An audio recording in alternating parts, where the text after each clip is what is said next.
read about it, they think, and they come back and put up their thoughts and ideas. Once that happens, we accumulate, we compile those thoughts, and then we pass them on to the concerned department. So if the subject relates to education, we pass them to HRD. Subject relates to health, we pass it to health and family welfare, and so on and so forth.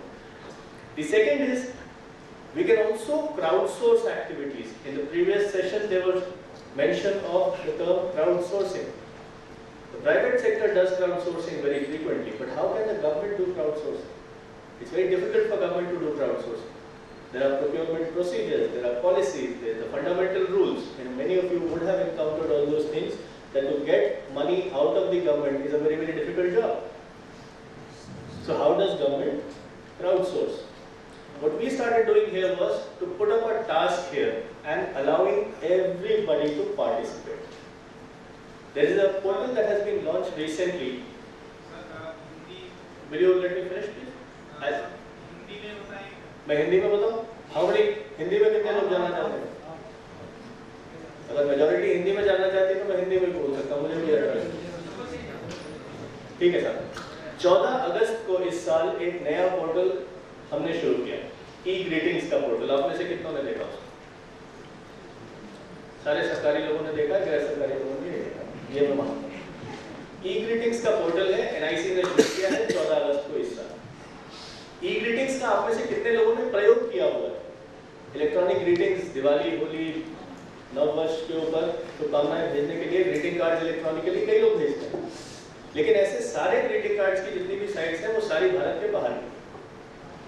Bharat के बाहर वो सारी sites हैं, उसमें हो सकता है कि ठीक है हिंदुस्तानियों की संख्या इतनी ज़्यादा नेट का प्रयोग करने वाले लोग हैं, इसलिए वो लोग हिंदुस्तानी फेस्टिवल्स को भी वहाँ पर डालते हैं। लेकिन हमने यहाँ सरकार की तरफ से एक पोर्टल बना करके भारत से संबंधित जितने भी उत्सव हैं, जो भारत से संबंधित दिवस होते हैं, उनके कार्ड्स बनाने यहाँ पर शुरू। 15 अगस्त को हमारा स्वाधीनता दिवस था, तो इसलिए हम लोगों ने उसके एक दिन पहले इस साइट का उद्घाटन किया। अब उसके ऊपर डालने के लिए हमको कार्ड्स के ड्राफ्ट चाहिए, मसौदे चाहिए। भाई ड्राफ्ट एक तो होगा, उसके ऊपर लोग अपना नाम पता लिख करके और उसके बाद कार्ड भेजेंगे। वो बनेंगे कैसे? यदि हम साधारण प्रक्रिया के हिसाब से उसको बनाने के प्रयास करते तो उसमें हमको कम से कम 3 से 4 महीने का समय लगता। कोई एजेंसी सेलेक्ट होती, टेंडर होता, फलाना ठिकाना, पूरा वो कार्यवाही में हमको 2-3 महीने लगते। लेकिन हमने उसके 3 रोज पहले माईगव के ऊपर एक कॉन्टेस्ट शुरू कर दिया। कॉन्टेस्ट क्या था कि हम स्वाधीनता दिवस के लिए ग्रीटिंग कार्ड बनवाना चाहते हैं। यदि आपके मन में कोई डिजाइन है तो वो डिजाइन बना करके इसके ऊपर अपलोड कर लीजिए। 3 दिन में 3572 एंट्रीज हैं। 14 टॉप एंट्रीज को हमने उसमें सेलेक्ट किया, सबको 10-10 हज़ार रुपए का इनाम दिया। 3.5-4 दिन में काम खत्म। जो काम 4 महीने में होता था, और किसी एजेंसी को सेलेक्ट करते और उसमें हमको 5 लाख रुपए देने पड़ते, इसको हम लोगों ने 3-4 दिन के अंदर में 1.5 लाख रुपए से कम खर्चे में पूरा काम समाप्त कर। इसी तरह से बहुत सारे और भी हम लोगों ने इसके ऊपर कॉन्टेस्ट शुरू किए। प्रधानमंत्री जी ने कुछ दिन पहले विज्ञान भवन में एक कार्यक्रम हुआ था जिसमें उन्होंने प्रधानमंत्री जन धन योजना का उद्घाटन किया था। आप में से कईयों ने उसके बारे में टीवी में देखा होगा या अखबार में पढ़ा होगा। योजना का मसौदा तो बन गया, लेकिन योजना का नाम क्या रखा जाए, योजना का डिजाइन क्या रहे, लोगो क्या रहे, जिससे सब कोई देख करके पहचान सके कि वो प्रधानमंत्री जन धन योजना है। हमने माईगव के ऊपर डाला। हमको कई हजार एंट्रीज मिली और पब्लिक से हमने वो सुझाव प्राप्त किया जिसमें कि इस योजना का नाम रखा गया प्रधानमंत्री जन धन योजना। इस योजना की जो टैगलाइन है, मेरा खाता भाग्य विधाता, वो भी भारत के किसी नागरिक ने वो नाम सुझाया। और जो उसका डिजाइन है, जिसको कि अब आप टीवी में विज्ञापन में देखते होंगे, वो डिजाइन भी हमको पब्लिक से मिला। ऐसे करके बहुत सारे अलग अलग हम लोगों ने यहाँ पर कॉन्टेस्ट करा। लेकिन केवल कॉन्टेस्ट रन करने के लिए ये साइट नहीं। हम लोगों ने इसके ऊपर शुरुआत में पहले जब 26 जनवरी को उद्घाटन हुआ तो लगभग 8 ग्रुप्स हमने इसके अंदर डाले, और ये 8 ग्रुप्स उन विषयों से संबंधित थे जो कि सरकार की प्राथमिकता को दर्शाते हैं, जिसमें लड़कियों की शिक्षा या गंगा की सफाई या भारत का विकास, इस प्रकार करके हम लोगों ने 8 सब्जेक्ट उसमें लिए। इन 8 सब्जेक्ट्स के ऊपर फिर हम लोगों ने कुछ डिस्कशन टॉपिक्स करा। उदाहरण के तौर पर मानव संसाधन विकास विभाग ने गर्ल चाइल्ड एजुकेशन, लड़कियों की शिक्षा के ऊपर, और स्कूलों में पब्लिक प्राइवेट पार्टनरशिप करने के लिए, और जेंडर सेंसिटिविटी के बारे में उन्होंने कुछ लोगों से सुझाव चाहे। हमको इन 3 विषयों पे कुछ ही दिन के अंदर लगभग 5000 लोगों ने अपने अपने कमेंट्स यहाँ पर उपलब्ध कराए। अब ये 5000 कमेंट्स में कुछ एक तो साधारण स्वरूप के हैं, लेकिन कई सारे बड़े अच्छे उसमें सुझाव भी हैं कि क्या क्या किया जा सकता है। तो इनको सबको इकट्ठा करके हमने मानव संसाधन विकास मंत्रालय के पास भेज दिया, जो उनका परीक्षण कर रहा है। और हो सकता है आने वाले कुछ दिनों में उनमें से कुछ सुझावों के आधार पर जो सरकार की योजनाएं चल रही हैं, जिन योजनाओं के ऊपर सरकार क्रियान्वयन कर रही है, उनमें कुछ तब्दीली हो या कोई नई योजना भी बनाई जाए, जिसके आधार पर लोगों की आकांक्षाओं के हिसाब से सरकार ऐसी योजनाएं चलाएगी जिससे सीधा फायदा लोगों को। और ये सब होने के बाद डिस्कस और डू, ये सब होने के बाद फिर सरकार इस बात के बारे में जो उनको स्वास्थ्य के बारे में जानकारी देनी है या फिर उनको अलग अलग प्रकार की ट्रेनिंग देनी है, वो काम महिला बाल विकास विभाग करेगा। और जो sonography detection prenatal sex selection का जो एक कानून बना हुआ है, जिसके बारे में आप लोग जानते होंगे, तो वो वाली गतिविधि और उससे संबंधित जितनी गतिविधि है वो भारत सरकार का स्वास्थ्य मंत्रालय करेगा। तो जो कि अलग अलग मंत्रालय इससे संबंधित काम करेंगे, तो इसलिए एक ये ग्रुप बना करके इसके अंदर इस विषय से संबंधित गतिविधियां सारी यहाँ पर करी जाएगी। अलग अलग 53 विषयों के ऊपर यहाँ पर अभी जो है चर्चाएं हो चुकी हैं, चर्चाएं चल रही हैं। लगभग 90 अलग अलग टास्क यहाँ पर डाले जा चुके हैं। लगभग 3 लाख के करीब, देखें 2,97,000, 3 लाख के करीब लोगों ने अपने सुझाव कमेंट्स यहाँ पर अलग अलग विषयों पर दिए हैं। और जो हम लोगों ने टास्क यहाँ पर डाले हैं, 90 टास्क यहाँ लिखा हुआ है, उसमें लगभग 82,000 लोगों ने अपनी क्रिएटिविटी का इस्तेमाल करके अपने सुझाव और अपने डिजाइन्स और अपना क्रिएटिव यहाँ पर दिया है। तो मैं ये समझता हूँ कि अभी बड़ा शुरुआती दौर है माईगव के लिए। एक ये ऐसा प्लेटफॉर्म अभी तैयार किया जा रहा है जिसमें धीरे धीरे करके भारत सरकार के और संभवतः आगे आने वाले दिनों में राज्य सरकारों के भी जो अलग अलग विभाग हैं वो सारे आकर के इससे जुड़ेंगे और जो भी कुछ काम कर रहे हैं उसके बारे में जनता से जानकारी शेयर करने के लिए ये बड़ा अच्छा एक माध्यम बन सकता है। पिछले सेशन में बात चल रही थी फेसबुक के बारे में, ट्विटर के बारे में। फेसबुक पेज भी सरकार के विभागों ने बनाए हैं, ट्विटर के ऊपर भी जानकारियाँ जा रही हैं, लेकिन आप देखेंगे कि वो बहुत तरह से एक तरह से वो एक दिशा में ही चलता है। कोई जानकारी हम अपनी तरफ से उसके अंदर में डाल सकते हैं, लेकिन उसके ऊपर आगे जो भी कुछ चर्चा विचार विमर्श उसके ऊपर हो रहा है, लोग रिस्पॉन्स कर रहे हैं, उसके ऊपर ट्वीट अपना वापस कर रहे हैं, उसमें सरकार की तरफ से कोई अपने ऊपर ये बंदिश नहीं डाली गई है कि हम उसके ऊपर आगे कुछ कार्रवाई करेंगे।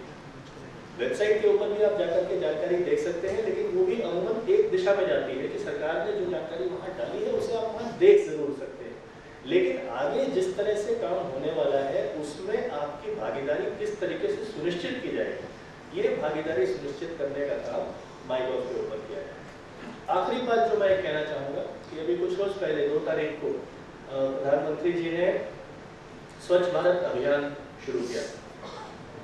स्वच्छ भारत अभियान में मेरे ख्याल से आप में से भी कई लोग ऐसे होंगे जिन्होंने स्वच्छता की शपथ ली होगी। आप में से कई लोग होंगे जिन्होंने इसके कार्यक्रमों में भी भाग लिया, न केवल सरकारी संस्थाओं में बल्कि निजी क्षेत्र में भी कई संस्थाओं ने और कई इंडिविजुअल्स ने भी अपने तौर पर स्वच्छ भारत का बीड़ा उठाया है। यदि आप माईगव के पेज पर आते हैं तो यहाँ पर भी हमने स्वच्छ भारत के लिए एक अलग ग्रुप बना रखा है। तो यदि आपके पास उससे संबंधित कुछ फोटोज या कुछ आपने वीडियोस लिए हैं या आपने चैलेंज अपने कुछ और साथियों को देने का निर्णय लिया है कि मैं केवल अकेला शपथ नहीं लिया हूँ बल्कि मैं अपने साथियों, दोस्तों, रिश्तेदारों को भी मैं शपथ देने के लिए चैलेंज करता हूँ, तो वो चैलेंज करने का काम, शपथ लेने का काम, फोटोज वीडियोस शेयर करने का काम वो आप हमारी साइट के ऊपर भी कर सकते हैं। तो मैं इसमें आप सब लोगों की भी भागीदारी चाहूँगा कि जब आप सब लोग यहाँ से वापस जाते हैं तो अपने दोस्तों, अपने पड़ोसियों, अपने सहपाठियों, सहयोगियों सबको बताएं इसके बारे में और हर संभव तरीके से इस प्लेटफॉर्म के ऊपर जो होने वाली चर्चा, विचार विमर्श और अन्य कार्य हैं उनमें भाग लें और राष्ट्र की प्रगति में अपनी भागीदारी दें। धन्यवाद।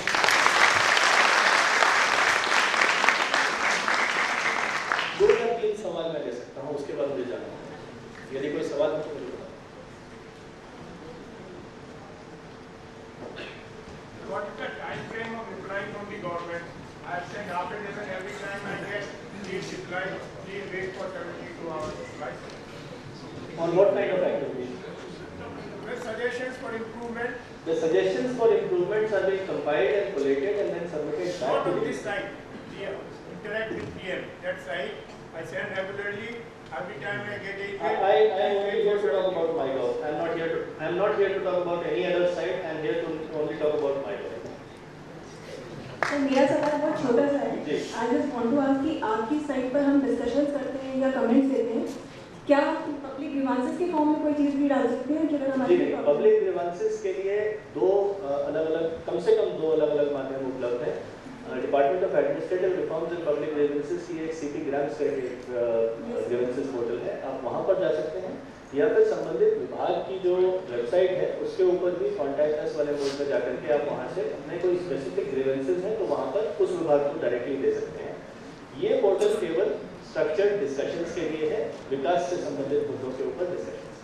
इन फ्यूचर डू वी एक्सपेक्ट कि कुछ ऐसा होने वाला है इस पे? This is not a public grievance site. This will never be a public grievance site. Sir, ये कॉमन सर्विस सेंटर के बारे में कुछ डिटेल बता दीजिए sir. Common service centre CSC। Common service centre साहब वो पूरा अलग पिटारा है, उसके ऊपर बताने के लिए मुझको जो है कम से कम 2 घंटे चाहिए होंगे। लेकिन वो योजना उसका काम जो है मैंने लगभग 2.5 साल तक यहाँ इस विभाग में देखा है। मुख्य रूप से केवल ये है कि कॉमन सर्विसेज सेंटर एक ऐसा माध्यम है जहाँ पर एक इंटरनेट इनेबल्ड कियोस्क गांव में ही लोगों को मिल जाए, गांव के लोगों को, ताकि उसके आधार पर उसका प्रयोग करके लोग सरकारी सेवाओं को प्राप्त कर सकें। और अभी तक हमारे पास लगभग 1,38,000 के करीब कॉमन सर्विसेज सेंटर देश के अलग अलग भागों में स्थापित किए जा चुके हैं। आगे आने वाले दिनों में प्रयास ये है कि प्रत्येक ग्राम पंचायत में लगभग 2.5 लाख की ग्राम पंचायत में सभी में एक कॉमन सर्विसेज सेंटर अगले 4 वर्षों में स्थापित किया है। इससे ज़्यादा मैं अभी यहाँ पर नहीं कहना चाहूँगा कुछ, क्योंकि वो अलग ही विषय है और मैं यहाँ पर MyGov के बारे में चर्चा करना चाहता हूँ। यदि आपको स्पेसिफिक डिटेल्स चाहिए आप डेटी की वेबसाइट पर जाकर के CSC के बारे में जानकारी प्राप्त कर सकते हैं। अंतिम सवाल जी सर, जैसे गवर्नमेंट में जब कोई सिस्टम प्रॉब्लम आ रही है, ठीक है, तो उसके बारे में हम उसमें अपलोड कर सकते हैं वीडियो? जरूर कर सकते हैं, लेकिन जैसा कि वो पीछे मैडम ने अभी सवाल किया था कि शिकायतों के लिए ये पोर्टल नहीं है। शिकायतों के लिए ऑलरेडी हमारे एक दूसरा पोर्टल है, एक दूसरी अलग व्यवस्था DRPG की। सर, हम कोई काम कराना चाहते हैं तो अगर लीगल है तो भी वो करते नहीं है उसका, उसके लिए क्या कर सकते हैं? शिकायतों के लिए जो पोर्टल है उसी के नाम से। सर, शिकायत तो वैसे कई करते हैं लेकिन इसका कोई सुनवाई नहीं। काम के लिए कोई स्पेसिफिक डिमांड्स है तो डिमांड डिपेंड करती है कि किस प्रकार के विभाग से संबंधित डिमांड है। जैसे कि अगर मनरेगा से संबंधित डिमांड है तो उसके लिए ये पोर्टल नहीं होगा, आपको कलेक्टर के यहाँ पर आवेदन करना पड़ेगा क्योंकि उसकी एक निर्धारित प्रक्रिया है। लेकिन धीरे धीरे करके ये पोर्टल अभी भी शुरुआती फेज में है और यदि हमें लगेगा कि किसी ऐसी पर्टिकुलर सुविधा की यहाँ पर आवश्यकता है जिसकी जनता में मांग है तो फिर हो सकता है कि हम आगे इसमें ऐसी कोई व्यवस्था भी बनाएं। लेकिन आज की तारीख में ये चर्चा विचार विमर्श के लिए। Thank you very much.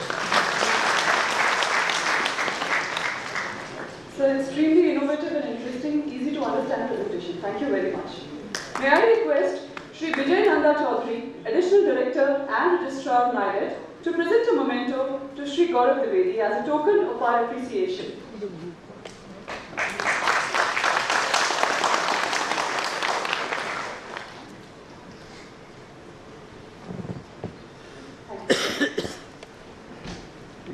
A lot has happened in these sessions. A lot more can happen over coffee. We'll take a short break, tea and coffee, but we'll assemble back within 15 minutes for the next session. Thank you very much. Good evening, everybody, and welcome back. Hope you're feeling much fresh now. Moving on to the session 5th, capacity building through training programs in the non-formal sector. This will be chaired by Dr. Ashwini Kumar Sharma, Managing Director, NIDET. Let me introduce him some more. As the CEO and MD of NIDET, which is a mega body of deity, Government of India, Dr. Sharma leads a team of more than 2,700 employees, comprising of highly skilled manpower across 30 locations in the country. Besides the wide presence of NIDET in terms of its geographical spread of own centers, the organization is also well represented in the country through a network of about 850 plus accredited training centers and about 5,000 plus facilitation centers engaged in the proliferation of digital literacy in the country through the immensely popular NILET CCC and BCC courses. Welcome, sir.